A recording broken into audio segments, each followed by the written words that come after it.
Jeff, the host of the Gridiron.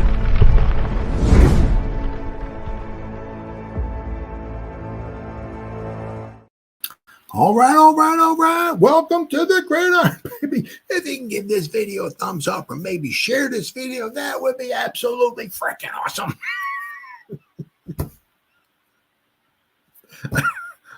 I don't know why that cracks me up.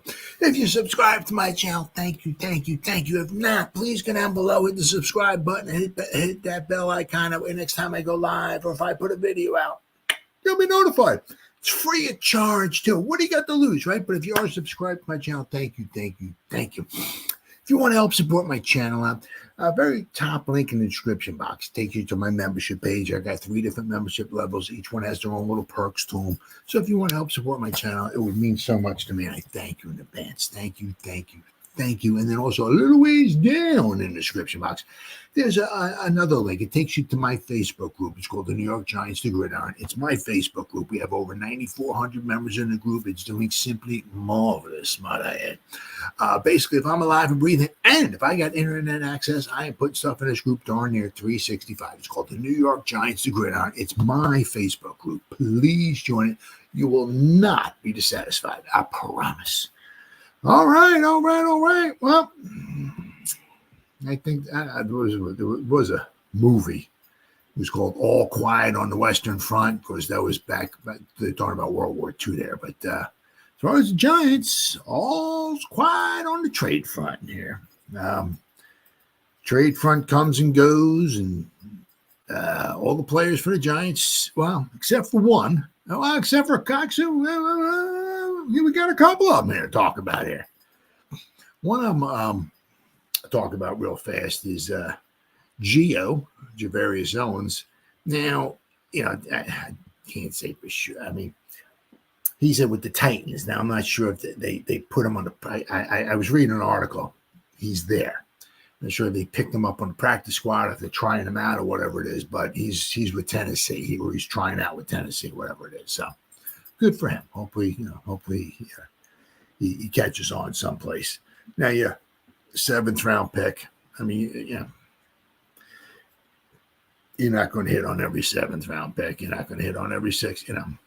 It is what it is. But unfortunately, as we start seeing, there are some cracks in the crevices of the first couple draft classes that Shane had. So, not too impressive.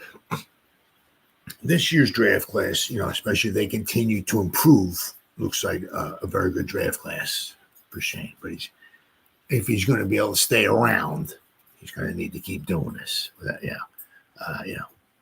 Getting good picks. Because, the only way he's really going to turn, if he's going to, once again, be able to stay around, we need a quarterback. We'll talk about Danny Dimes here in a little bit, but, we need a quarterback. It's not Daniel Jones. Once again, we need a quarterback. He's got to find a quarterback. And until then, that's not only that, but that'll give some excitement to the fan base. Even if you put the quarterback in there and he doesn't do too well his first year, usually, it's like a mulligan season, but it'll give some excitement to the fan base. So we got to find a quarterback. Right. But anyway, we're talking about, some guys moving on and all that, but a couple of the guys staying, right, is Azeez Ojulari and Darius Slayton. Now, quite possibly, we can, because we should have some money to spend in the offseason, especially if we let Daniel Jones go and if he's not injured. He gets injured, he's got that injury guarantee, which is like $23 million, which goes toward the cap like next year. And that's really going to hurt our salary cap situation for next season. But if we let him go and he's not, and he can pass the physical and he's healthy and all that and everything like that, we'll have some money to spend next year. So we can bring in, we should be able to bring in a nice player or two, or we can sign a couple of the guys that might be leaving, such as Azeez Ojulari and Darius Slayton. Of course, they were the hot topics on the open market there.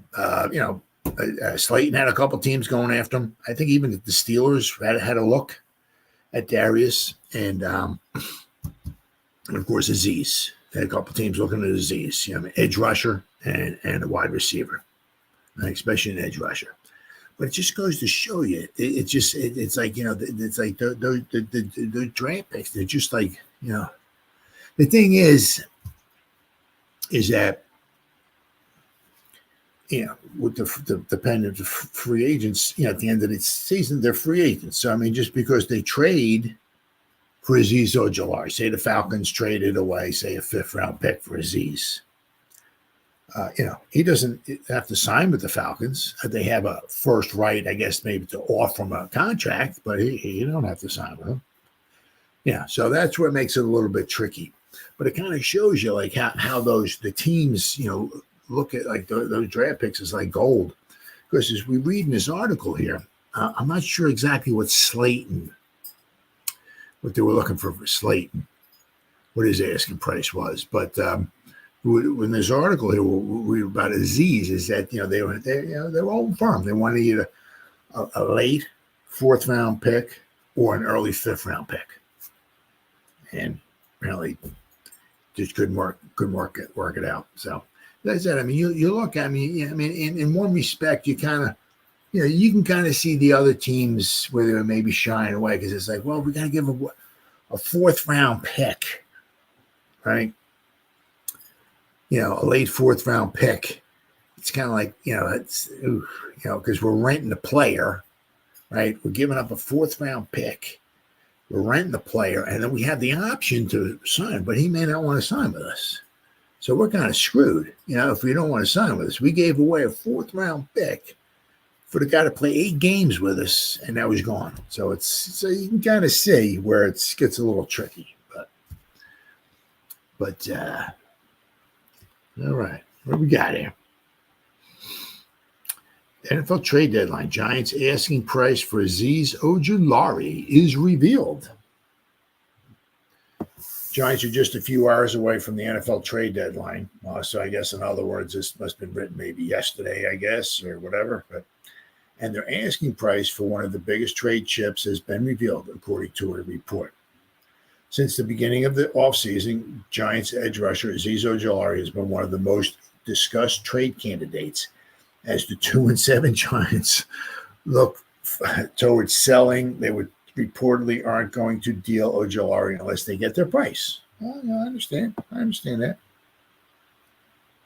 That price has reportedly turned out to be either a late 4th-round or a high 5th-round pick, according to Dianna Russini of The Athletic. I don't know where she gets her information from, but I don't know who will be telling her anything. But according to her, teams are still trying to see what the Giants are going to do with Azeez Ojulari. New York is looking for a high 5th-round pick or a late 4th-rounder. So basically, I guess, in other words, right, if the Kansas City Chiefs, right, want Azeez Ojulari, it's going to cost the Chiefs a 4th-round pick, because the Chiefs are going to be picking late in the 4th round. If the Carolina Panthers want the trade for Azeez, it's going to cost them their 5th-round pick, because they're going to be one of the first picks in the 5th round. So, Buffalo Bills, if they want Azeez, it's going to cost them their 4th-round pick, because they'll be picking toward the end of the 4th round.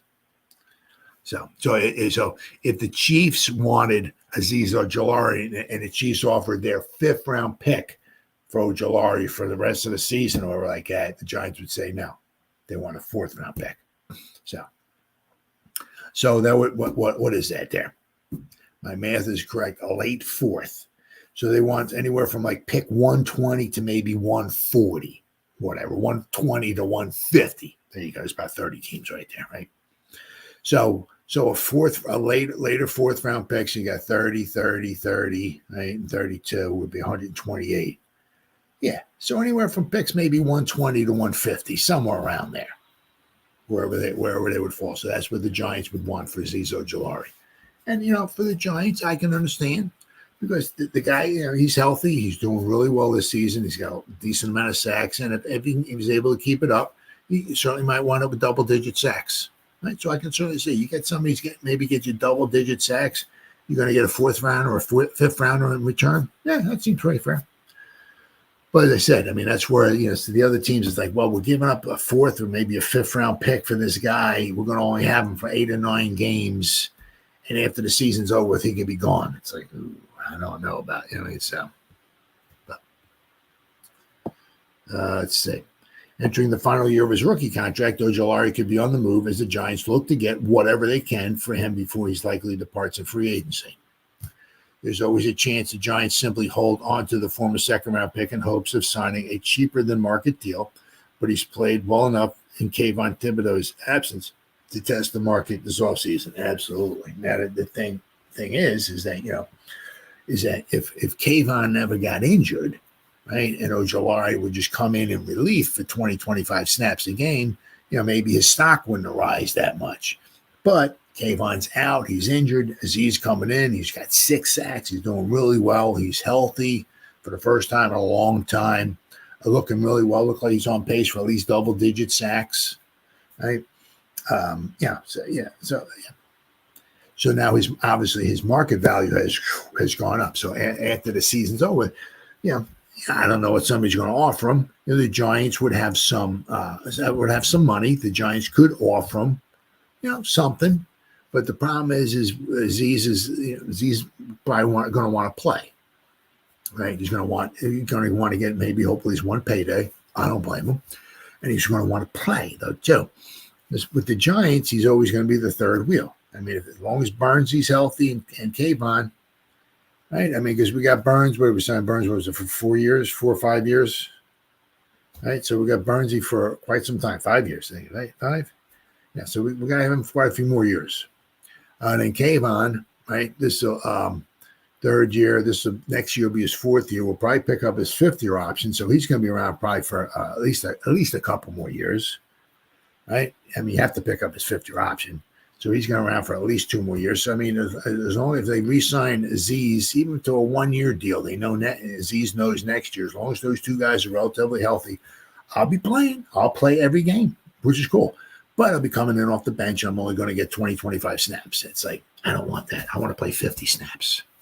I want to play most of the game, not just part of the game. So that's where he might take his and go elsewhere, unfortunately. And then the problem is with the Giants, they'll have to go back to the drawing board or whatever, And it's like, where are we going to get our third edge rusher from? Because, I mean, you got Kayvon, you got Burns, he was great, but one of those guys goes and takes a breather. Got to have some Kool-Aid on the sideline or whatever, Gatorade or whatever. Who are you going to bring in? Toman Fox?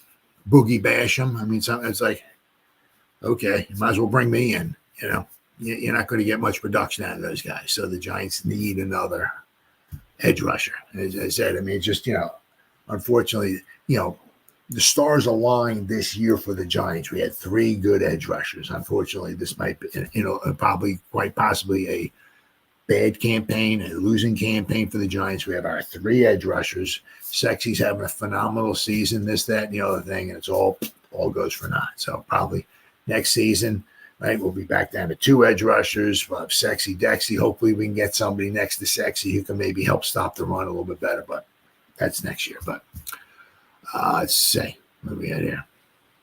All right, then of course they got Slayton. Yeah, it says Ojulari. He has 6 sacks in 9 games this season. He also has 26 tackles, 7 for loss, and 9 quarterback hits. He posted a career best 8 sacks as a rookie, but he had injury-plagued seasons the last 2 years when he played in just 18 to 34 regular season games. Overall, Ojulari has 22 sacks in 44 regular season games. Yeah, so if you look like that, right, he'd have 8.5 sacks a season. Basically, every 2 games he has a sack. So, he's good for maybe 8 sacks a season if he plays the whole year, 8 or 9 sacks. I mean, not too bad. Right? Not too bad. After Sunday's game against the Commanders, Ojulari knew his future was uncertain. He said, I haven't been told anything. I'm just taking it one day at a time. I'm getting ready for next week. Ojulari said, this is where I got drafted. blessed to be here, trying to make the most of every opportunity I get. So Azeez is just saying the right things. That's all he's doing there. Doing a good job. Darius Slayton, right? Number of the wide receivers were moved on deadline day, but Darius Slayton is still a Giant. All right.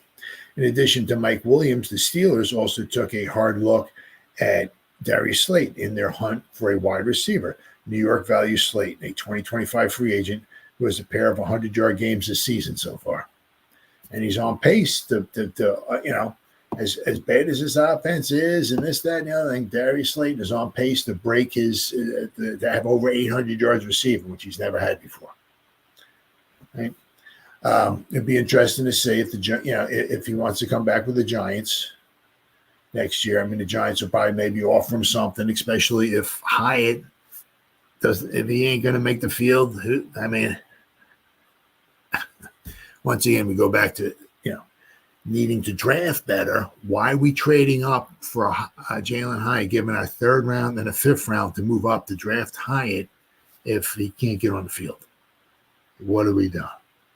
Why are we drafting Evan Neal if he can't get on the field? What are we doing? So we got to do a better job drafting. I mean,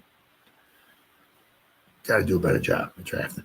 But the thing is, back to Slayton, is that quite possibly next year we might draft a wide receiver. But if we're going after a quarterback, quite possibly if we're going after a quarterback, maybe in the first round or something like that, we might not want to take in a wide receiver early on. So we might take a wide receiver. But as you look at, we got Wandale, we still got Malik, and if we can bring Slayton back, he might be one of the starting three. So it's unlike Ojulari, where Ojulari is the odd man out. Slayton might be the odd man in still. He might, they might be like, well, we can give you $10 million a year instead of the $6 or whatever, six and whatever he's making a year now. We'll give you 10, right? And you'll play. You're one of the starters, right? So we'll have to wait and see. Slayton has led the Giants in receiving yards in 4 of his 5 seasons. He is currently on pace for a career high 886 receiving, almost 900 receiving yards. Slayton has had more than 700 yards 4 times, but has never reached the 800-yard mark. Slayton's value to the Giants has increased as a 2023 second-round pick. Jalen Hyatt, second-round pick. They gotta. These people gotta, I guess, read their or do some better research or whatever. They got here. Slayton's value to the Giants has increased as the 2023 second-round pick, Jalen Hyatt. It wasn't a second-round pick. Let's get that right, guys. Right? As the 2023 third-round pick, Jalen Hyatt has failed to take playing time away from him. The 27-year-old, the fifth-round pick by the Giants in 2019, can be a free agent at season's end.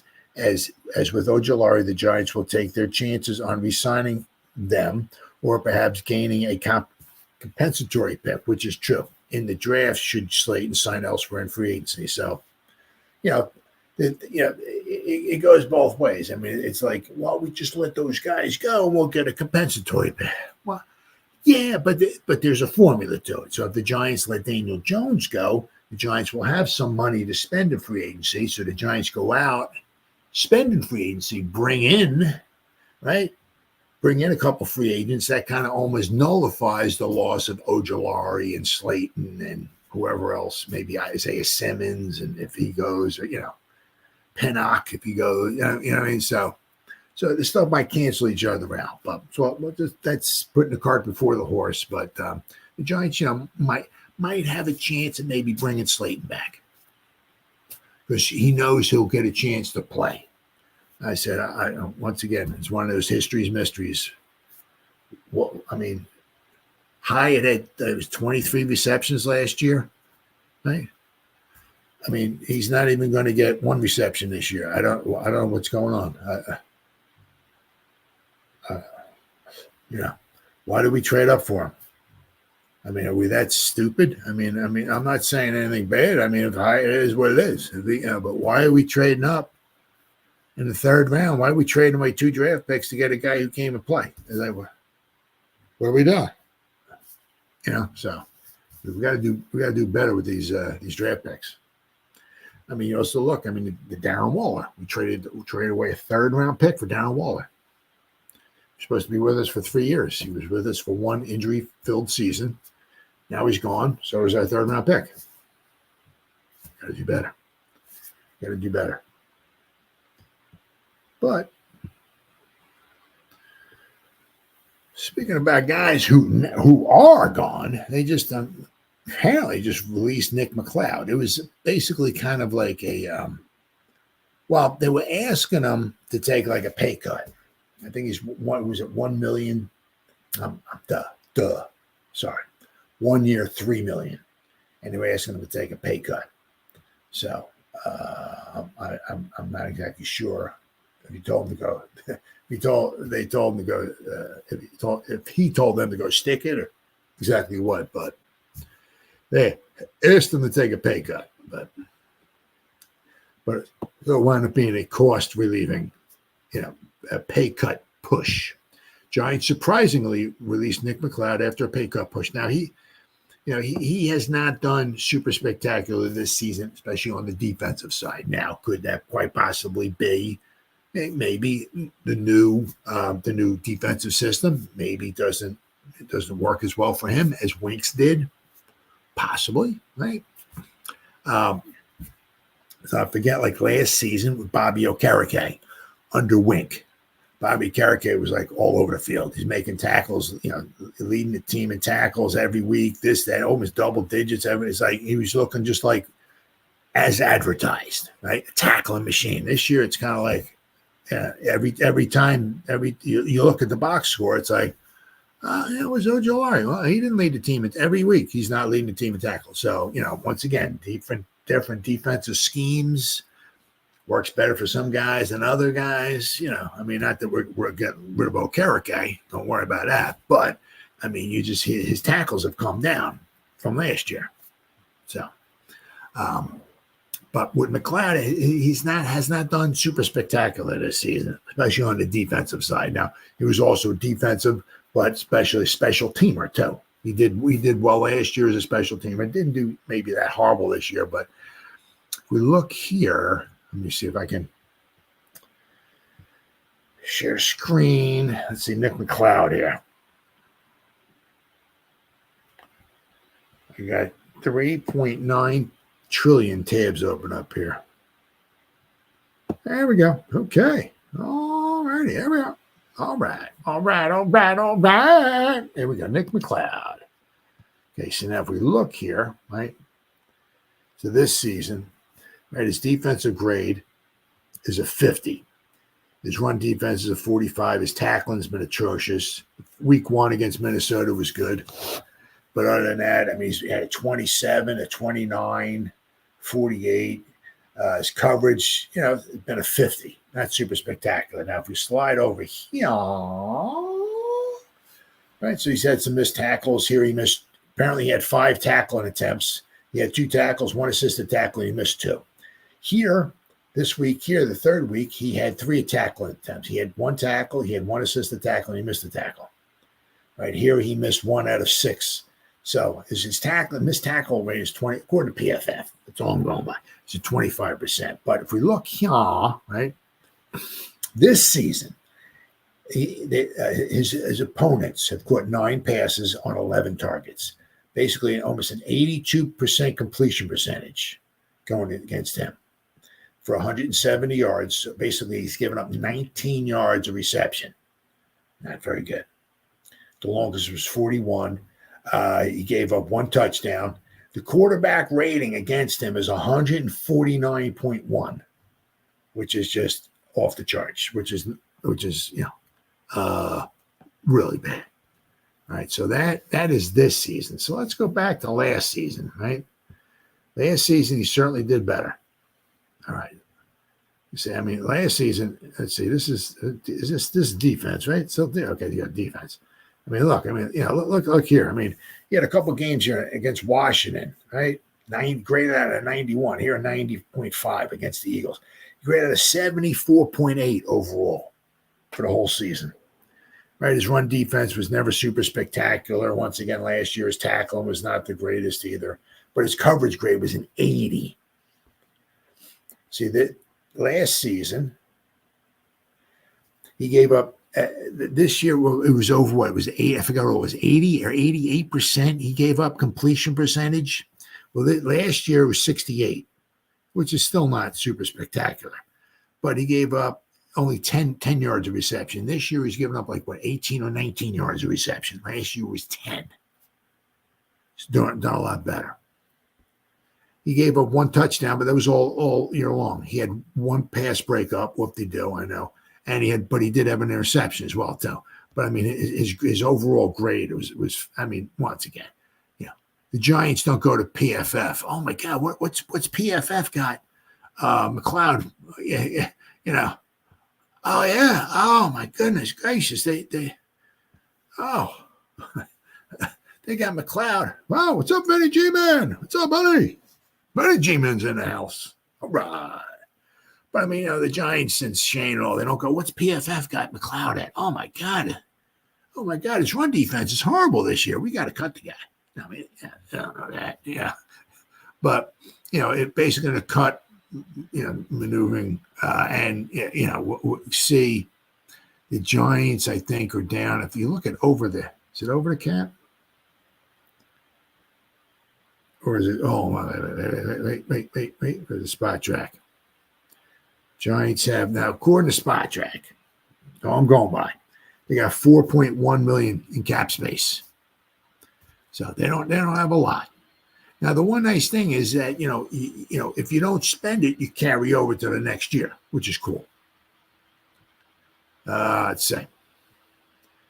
But so the Giants' concerning cornerback depth chart got even thinner Tuesday when the Giants curiously released part-time starter Nick McLeod. The Post confirmed. But I mean, also, he was the backup, right? But, he was a special teamer. So McLeod started 5 of 7 games played this season and offered much-needed versatility across the secondary to play on the outside, in the slot, or at safety. He also was a core special teamer ever since joining the Giants in 2022. The Giants approached McLeod about taking an in-season pay cut, as a source confirmed after it was first reported on ESPN. He was playing a 1-year, $3 million contract after he was retained as a restricted free agent during the offseason. That pay cut strategy for salary cap savings worked in the past for general manager Joe Shane with receiver Darius Slayton and Darnay Holmes, but those moves were made after training camp at the roster cutdown when teams have the leverage of an overflow of free agent availability. McLeod was asked to take a pay cut during a week leading up to a game that he started. He has allowed 9 catches on 11 targets for 170 yards, a touchdown this season, according to Pro Football Focus, which I just showed you. Cornerbacks Cordell Flott, Dory Jackson, and Trey Hawkins all returned from injuries last game.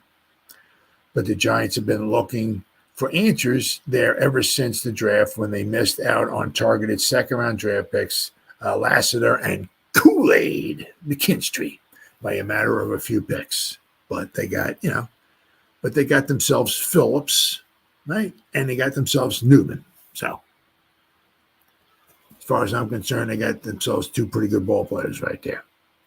Thanks to 2023 first round, who was benched against the Steelers. Let's see. Banks returned to the starting lineup last week and surrendered 2 touchdown catches to the Commanders' Terry McLaurin, upping the league-leading total to 6 allowed.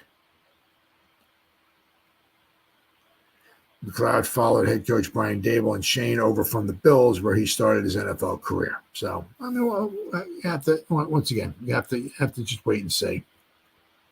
It says here, this is on Heavy.com. Giants make a move nobody saw coming before the trade deadline. It says Tuesday, November 5th at 4 o'clock Eastern marks the NFL trade deadline, and teams are scurrying to make their moves. As it turns out, the Giants have made a surprise move that very few saw coming. I didn't see this coming. I wouldn't have certainly expected that we would have just released McLeod. According to a report from Jordan Renan of ESPN, the team is releasing veteran cornerback and special teamer Nick McLeod. Giants came to McLeod during the season trying to get him to take a pay cut before a game he started. McLeod was playing on a one-year, $3 million deal as a restricted free agent. McLeod played in 7 games with 5 starts. He had 14 tackles, 1 for loss, 1 pass defense. His passer rating of the season, 146.5. So, he says some NFL analysts and experts think releasing McLeod was the right move, while others are questioning it. Well, it's always going to be the way, right? If we release Daniel Jones, some people would be questioning it. If we really, it doesn't matter, right? You'll always have the naysayers out there. But let's see, McLeod was impactful on special teams, playing 116 snaps in that department. However, New York needs to prioritize fixing the secondary, and given that McLeod was playing on a $3 million deal, it made sense for the Giants to move on. And now it's not much a $3 million deal. He wasn't, it's $3 million, and he wasn't playing that well. Right? The Giants will now have a cornerback room of Banks, Flott, Dory Jackson, and Drew Phillips.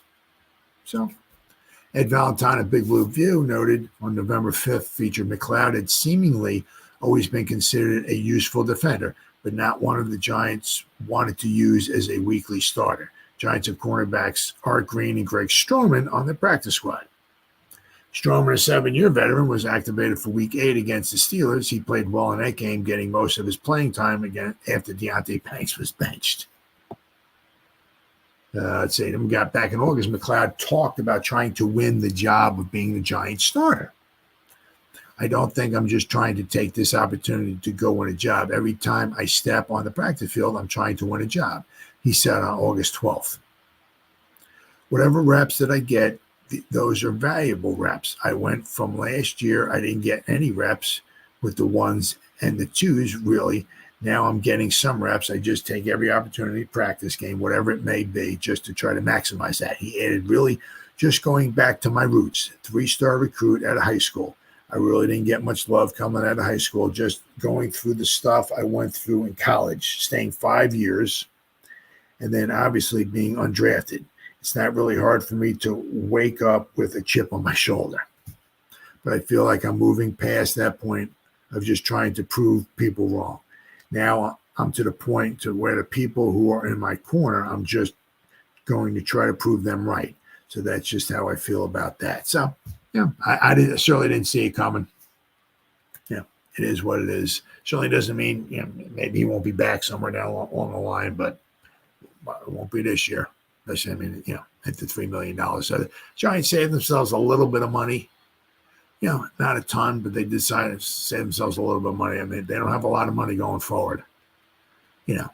And of course, one of the things that the injuries start piling up, and you got to start bringing guys up from the practice squad. That costs money, right? So the Giants are just trying to save themselves some money. As I said before, if by chance, if they have, say, $3 million left over after the season's in salary cap, they carry that over to the next year.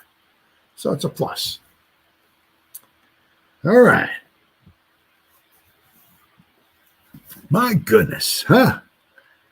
Now, technically, the Giants still have not been favored in a football game in the United States in maybe 2 years, I guess, in the United States, right? But they're taking the show on the road to Germany.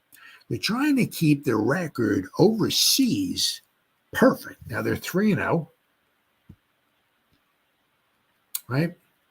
They're 3-0. They beat Packers, right? They beat the Rams. They beat the Dolphins. And they're going to try to beat the Panthers here. Now, to be fair, I mean, I'm a Giant fan, yada, yada, yada. I believe the Giants should be favored in this one. I don't think, even as bad as the Giants are, I don't think Carolina should be favored in this one by any stretch of the imagination.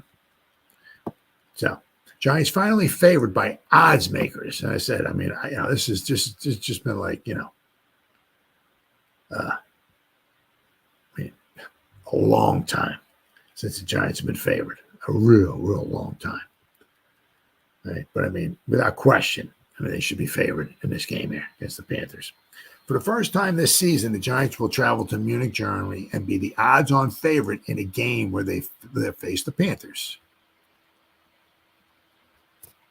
While the Giants may not be considered a favorite to beat any team in the NFL with the direction of the 2024 season, their Week 10 international matchup is set to be the lone exception to the rule for the odds makers. Now, I mean, we do have the Saints coming to Jersey, right? And the Saints really sucking things up. And the Saints actually lost to the Panthers. So the Saints, it just goes to show you how weird the NFL is. The Saints scored like 8,000 points the first 2 games of the season, just straight up killing people. And I'm like, damn, look at them Saints. Holy cow. Then I think might have been week 3. They played, I think it was the Eagles. They played the Eagles week 3. And I said the Saints scored over 40 points, I believe it was, the first 2 games of the season. I'm like, damn. We might have the new Super Bowl representative right here in the NFC. Watch out for them Saints. Nope. The next week, when they played the Eagles, they scored like 13 points. Or couldn't do absolutely nothing. Of course, then the only way the Eagles won was Saquon had to have like a 70-yard touchdown run. It was a long run. Basically, that was the only way the Eagles won that game. But ever since then, they scored like 13 points against the Eagles, and they just absolutely just tanked. They've been in the toilet ever since. Absolute straight up freaking trash. The Saints. First 2 weeks of the season, 40 plus points. I think it was the second week, 40 plus points. Win, and then they were in a Titanic. They hit the iceberg and they just went down. It's absolutely amazing how stuff like that happens, but it does. But I said the Saints are coming to Jersey. The Saints, lost 7 in a row. The Giants can't even say that. So you tell me we got a chance, right? I'm not saying to win. I'm just saying the Giants might actually be favored against the Saints. So we might be favored in one more game this year. I'd say despite traveling to Munich, Germany for a neutral site game in which they are the visitors, the Giants will join the Panthers for the league's last European affair, where the FanDuel's opening odds have the Giants as a 5.5-point favorite. Holy cow, officially snapping the 24-game streak of holding an underdog position in the upcoming contest. Wow. The Panthers, also traveling with a 2-7 record, are coming off a close 23-22 win over the Saints, which evens them with the Giants in victory. Still, their season has been marred by mediocre football that arguably surpasses the former's. They lost 7 of their first 8 games before they won this past Sunday and were outscored by 3 scores or more in 5 of them. Whew. Like the Giants, Carolina has struggled with inconsistent quarterback play as it's shuffled between former number 1 Bryce Young and Andy Dalton, the gunslinger. The younger arm took command this past week and looked better as the Panthers put up over 20 points for just the 4th time all season, but they still aren't that efficient with an average of 176 passing yards and 16.3 points per contest, which is barely above what the Giants. The Giants barely do. The Giants' points are less, but the Giants actually pass for a little bit more yards than the Panthers do. And we got the Giants have kept many of their games much closer, losing 4 straight, but only 2 of those 7 total losses have been by more than 10 points. You obviously the Eagle game and the Viking game, but other ones, all the other losses the Giants had, you can make cases where the Giants could have, should have, would have possibly won the game. Right? Playing on the road also seems to have helped out the Giants, especially their offense. They averaged 21.5 points this year as the visitors and over 364 yards of total offense, with all 4 road games amassing over 300 yards of production. Daniel Jones also looks more confident outside of MetLife Stadium, with 6 of his 8 touchdown passes in the enemy's arenas. So, along with the 5.5-point spread, the total over-under points for the game is 41.5, which accounts for 2 of the most lackluster offenses in football. Oh, yeah, that's for sure. Giants have coveted that number in 2 straight weeks and only 3 times all year, while the Panthers contests have covered it in all but once as a result of their inability to slow down the opposing operations. So now Carolina says here is 29th and 30th in total yards. So we're looking at a couple bad offenses here. So something's got to give. But I mean, so the Giants, they're looking to go 4-0 in Europe. In what has been an imperfect season for the Giants, they will attempt to extend one record of perfection when they play the Carolina Panthers in Germany. It will be the NFL's fifth and final international game this season, and the 55th regular season game played on foreign soil since the league began exporting its products to different countries in 2005. This will be the Giants' fourth trip to Europe and the first to Germany for a regular season game. They played, it talks about here, they played a preseason game in Germany 30 years ago against the Chargers.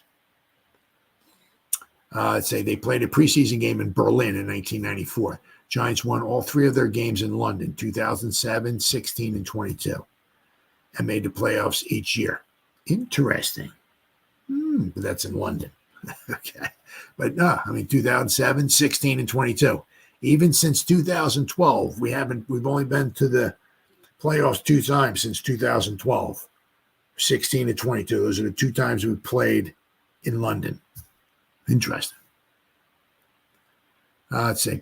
Their 3-0 record abroad, right, makes them one of 6 teams with undefeated international record in international games, joining the Vikings, who are 4-0.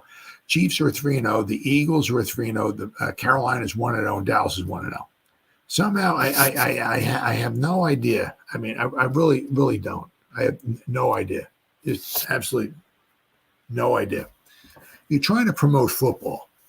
Now, once again, I don't like the Cowboys, hate the Eagles, yada, yada, yada. But I have no idea. We've been playing outside, I think it's since 2005. So we've been playing football abroad. Everybody's got to take a turn. This is like basically the 20th season, I think it said. Since 2005, I think it said. This is the 20th season. 55th game we've been playing abroad. Some teams have played like 4 games. In 20 years, the Cowboys have played 1 time abroad. Why?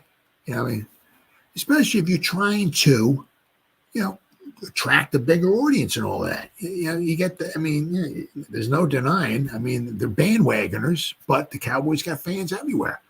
Put them abroad. I don't mean put them there every year, but they played 1 game abroad. That's it. Come on, man. But the Giants are trying to look, trying to stay perfect here. Where we at here? Bam. All right. On November 13, 2022, the Buccaneers defeated the Seahawks in front of 69,000 fans, the only previous NFL game played in Munich. So it was 2 years ago, almost 2 years ago to the day, the Bucs defeated the Seahawks 21-16 in Munich. Last year, the NFL played games on consecutive Sundays at the Deutsche Bank Park in Frankfurt, not Munich. Kansas City defeated Miami. Indianapolis topped New England 10-6. What a barn burner that one was. Each game drew slightly more than 50,000 fans. Giants will play their 4th regular season game in Europe, and after winning 3 games in 3 different stadiums in London, and can't forget 2007 when they beat the Dolphins, right? That's when Eli Manning, the only touchdown the Giants got, Eli Manning scrambled in from, I can't forget how far out, but he ran into the corner of the end zone, just snuck in for a crowd of 81,000 people. Then the Giants played in London in 2016 when they earned a 17-10 victory over the Los Angeles Rams in the first NFL game played at Twickenham Stadium. Then, of course, 2 years ago in England when we beat the Packers at Tottenham Hotspur Stadium. Giants first played in Germany on August 13, 1994, when they defeated the San Diego Chargers in a preseason game in Berlin, 28-20.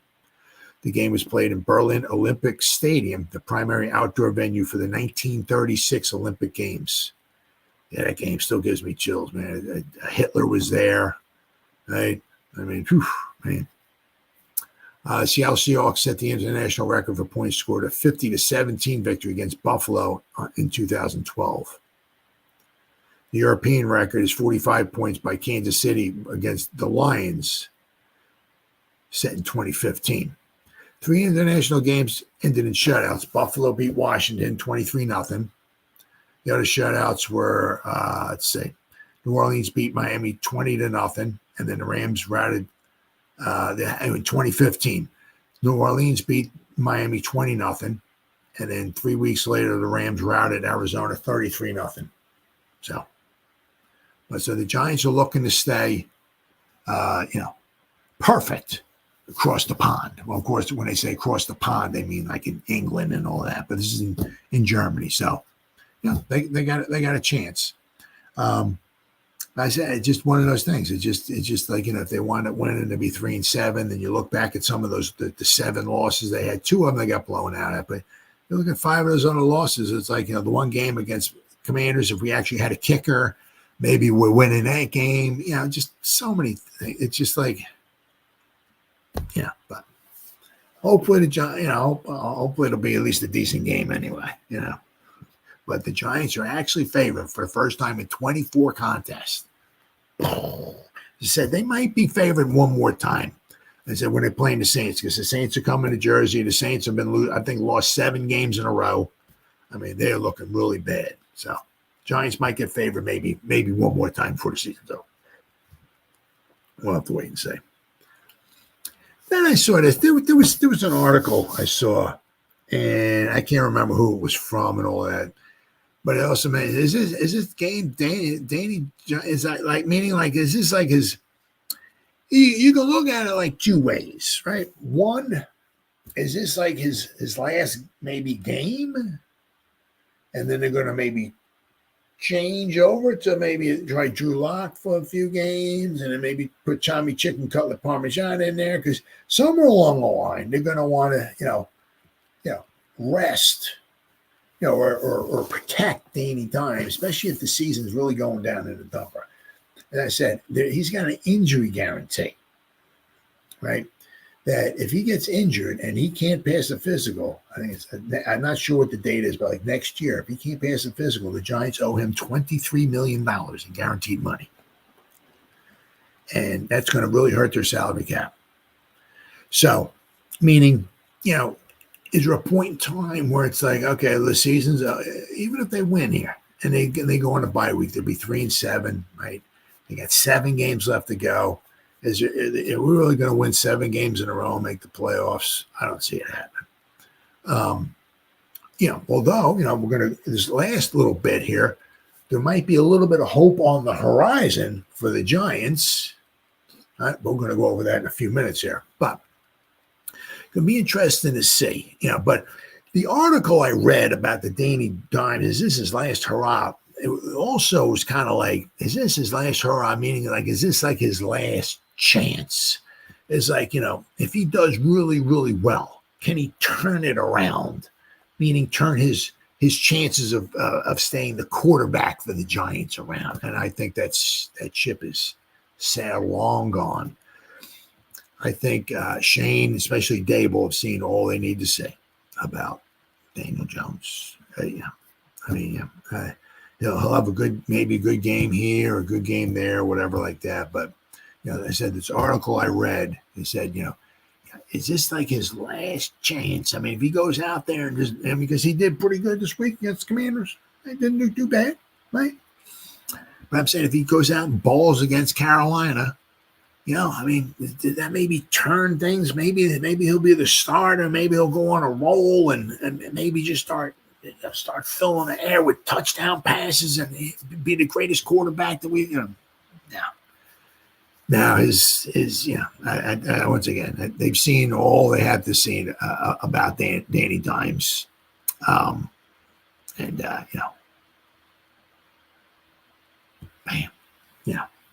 don't think there's a chance in HEL double hockey sticks that he's going to wind up being the quarterback of the future.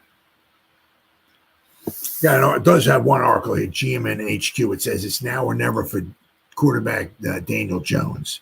Jones' season hasn't been terrible, but it's far from a success either. Giants fans and critics alike seem to fixate on his weaker performances, often overlooking the good ones. Yeah, but there's too many. There's been times where he's had a chance. Maybe with the ball in his hands. Like how many times?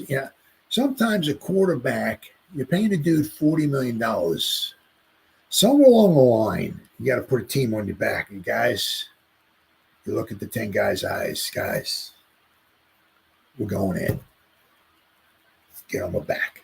If you don't want it, get off the field, tap somebody on the shoulder, explain them what's going on in the huddle here, and let them know. If they're in, have them come on in. We're going in. Somewhere along the line, I mean, yeah. Did we score one touchdown against the Cowboys? Nope. Nope. Cowboys got news for you. They blow. Right? I mean, they gave up, they gave a lot of points. They gave up a ton of running yards and all that. Somewhere along the line, a quarterback's got to figure out a way to put a team on his back. Right? I mean, I don't care what the Bengals did. The defense did had a team-only meeting. The defense closed doors. They held hands, sang "Kumbaya," and roasted marshmallows and stuff like that. And the defense got all riled up and stuff. I don't give a rat's. I don't give a rat's at what. Yeah, guys, that's not a good defense. Right? We're scoring more than one touchdown against them. Get on my back, guys. We're going in. End zone's that way. Right? Right? I mean, too many times. Same thing like with the Steelers. We had Tracy had the one touchdown, the long. I mean, it wasn't from Daniel Jones. It was Tyrone Tracy had the touchdown, brought us in, and then we got the ball back. Right, he had the fumble, then he had the interception. I mean, yeah, where are these game-winning drives at? Where are they? I mean, staring down receivers, other guys. I mean, the one. Where, I said Theo Johnson is wide open against the Steelers, wide open in the middle. I mean, the only way he couldn't have seen him is if Theo Johnson was not supposed to be there. If Daniel Jones thought Theo was over there or way over or something like whatever. But I mean, if you got, I mean, Theo's a big dude. Kind of tough to miss him. I mean, he's standing in the middle of the field, wide open. Why are you throwing it to the guy who was open, but you overthrew it and it got intercepted? But why didn't you throw it, hit Theo Johnson? He picked it up and he runs a few more yards, but he'll get tackled. You run up there, maybe spike the ball or something like that, stop the clock, and yada, yada, yeah. Right? You still got a chance. Where are these game-winning drives at? Where's going my back, guys? Well, we're going in. Where's that stuff at? It took him 5 games to throw a home touchdown pass. I mean, I got news for you. The Eagles' defense is not that phenomenal. We scored 3 points on. I got, that chip is long gone. I mean, long gone. If the Giants, oh my God.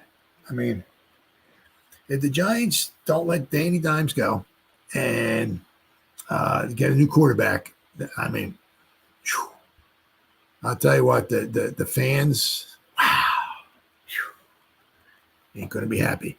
If we have to put up with another year of Daniel Jones, wow, really, really bad.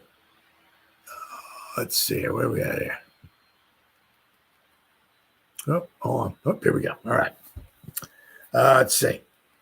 Jones notched the second highest grade of his career and earned the third highest quarterback rating among all quarterbacks in Week 9. But once again, we lost.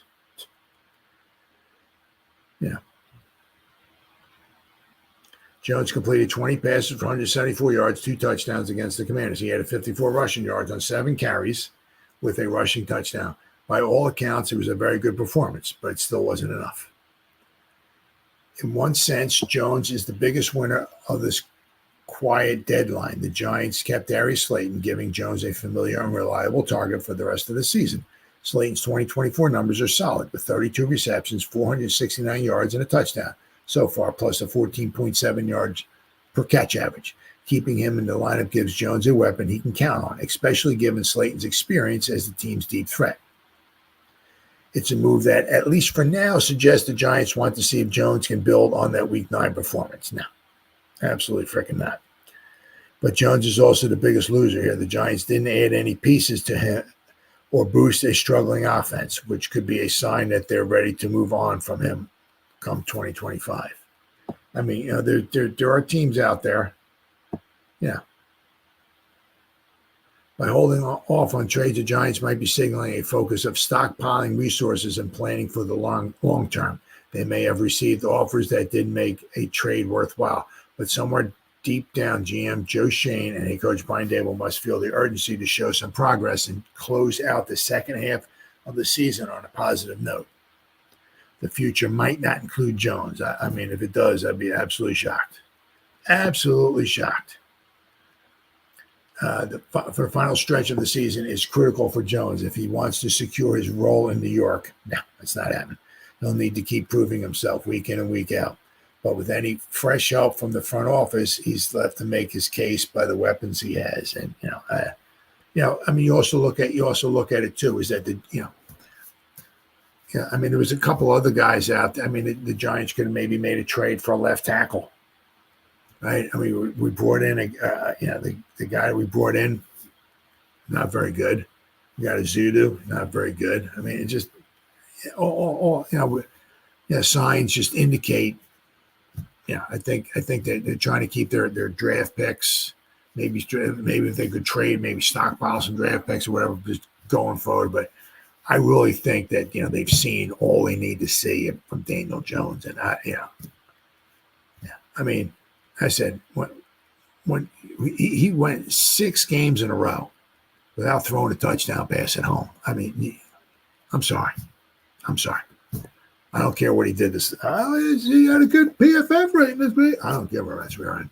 I mean, it took 5 games to throw a touchdown pass. 5 at home. And it's 2 games last year. I mean, just straight up trash. Right? Was it 24-3 to Seattle? And we lost 40-0 to that. So we lost 64-3 in the 2 games Daniel Jones started last season. 64-3. I mean, last time I checked, Dallas didn't win the Super Bowl last year, and neither did Seattle. I mean, we couldn't score a touchdown in 2 games against those 2 teams. Yeah, really? Yeah. I mean, the Eagles couldn't score. We couldn't score a touchdown against Minnesota. Couldn't score against the Dallas. We kicked 5 field goals. Couldn't score. I mean, we scored 3 points against the Eagles. We scored 7 points against the Bengals, and it's like, well, I'll tell you what, he did pretty good this week. I mean, if he's around next year, may God have mercy on Mr. Marisol. I'll tell you what. I mean, there's going to be riots in the street if they don't do something. If we have year 7 of Daniel Jones, this basically says all you need to say.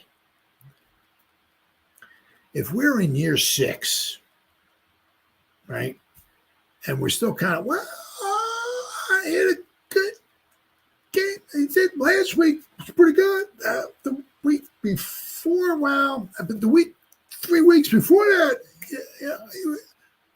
he completed a pass. I mean, he might be the quarterback of the future.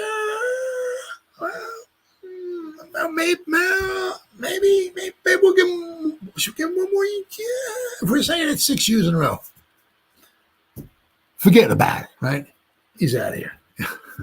He's out of here. All right, but he'll be out of here. But there might be some light at the end of the tunnel for some New York Giants, right? Check out these 2 guys, huh? The G&G Music Factory. Oh yeah. The Hammer and Gano might be set to return. So you tell me we got a chance, huh? Oh yeah. Right. So I'll be happy if these guys come back. I mean, the problem is obviously with Gano. You don't know how much longer. I mean, let's see Gano here. 2009, I think it was. Let me see here. Yeah, Washington. So he's been around for a while. I mean, what is he, 37? He keeps getting injured. 37, 200. Yeah, so, almost born on my birthday. I'm April 14th. He's April 9th. So in 2025, right, he'll be 38 years old. So, I mean, it certainly does not mean that you can't kick it, in the NFL 38. Certainly can't. That does not mean that. I mean, you realize like the 2 years ago, I mean, when 2022, we went to the playoffs and all. I mean, he was really good. Of course, he wasn't injured. Past 2 years, he was. Now, can we keep bringing him? Can he stay healthy? Right. I mean, the Hammer stayed relatively healthy, so he's just had this one issue with his hamstring. But the Giants, let's see here. They have Giants terminate Matt Hawk's contract. So the move spells good news for the Hammer to return.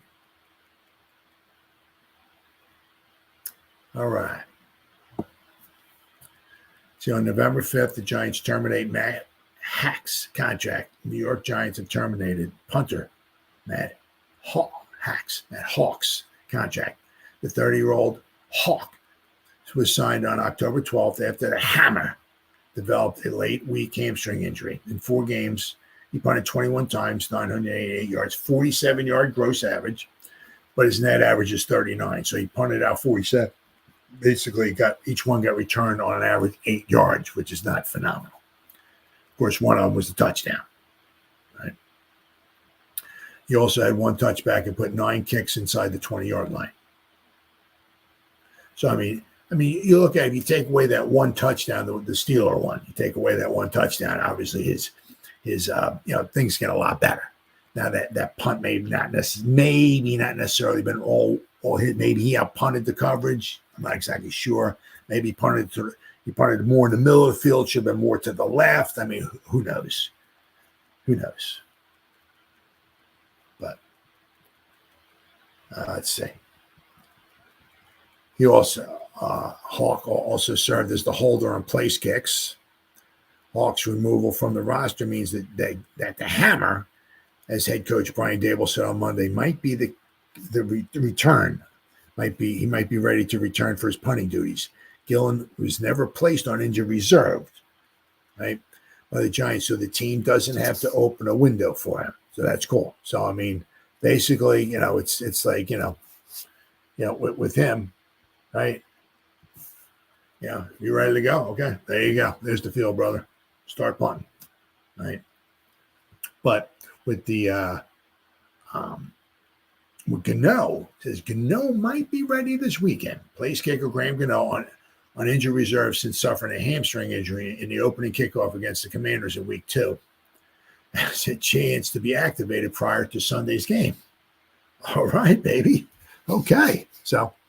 Says, I think Graham is getting close, Dable said. How close he is right now, I think we'll know here in the next couple of days. So possibly, but you also figure too, right? If it's not this week, right?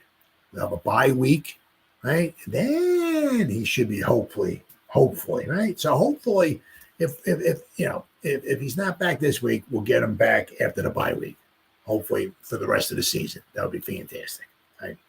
Then this will also be maybe a little bit of a trial run for him. Can he stay healthy for the rest of the season? Right? We'll have to wait and see. Let's see. Greg Joseph made 13 of 16 field goals, 81%, and all 6 of his extra point attempts in 6 games. It's Gano's replacement before going on IR. Before Joseph went on IR before Sunday's game with an oblique injury. Rookie Jude McAtamney was elevated from the practice squad. He made a 31-yard field goal and his only extra point attempt. Dable said that edge defender, Kayvon Thibodeau, fractured wrist, was unlikely to be ready.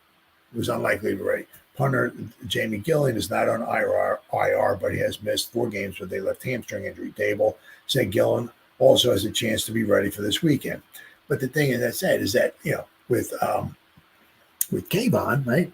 If he's not going to be ready this week, okay, we have a bye week, and then if he can be ready, maybe actually, right? I mean, we're not even halfway through this week. I mean, can he be back in 2.5 weeks, right? Because we got right, more than half a week here, right? Then we got the game. Then we got a week for the bye week, right? Then we play. So he's got 2.5. Kayvon's got 2.5 more weeks, right? If he's going to come back, so hopefully after the bye week, we'll have the Hammer back, we'll have Gano back, and we'll have Kayvon back. That would be nice, right? I said, but like with Gano, I mean, I mean, really, very, very special. If he, let's say,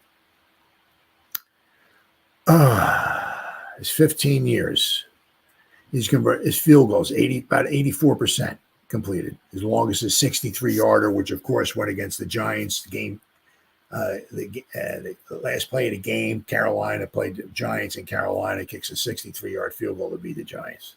Anyway, but I mean, in 2022, he was 29 out of 32, 90.6%. I mean, but I mean, even look, the year before that with the Giants, 2021 is 87.9%, like 88%. The year 2020, he was 31 out of 32. I mean, the 3 years he was healthy with the Giants, 97%, 88%, and 90.6%. I mean, just it's 3 years, 2020, 2021, 2022. 1, 4. Right, 4. He missed 7 field goals in 3 years, the first 3 years with the Giants. Unfortunately, I said the last 2 years with the Giants, he only played in 8 games in 2023, and he only played basically barely. He played in 1 game and barely at all anything in the second game. So he's hardly played anything at all. But this year he's 2 for 2 kicking field goals this year, right?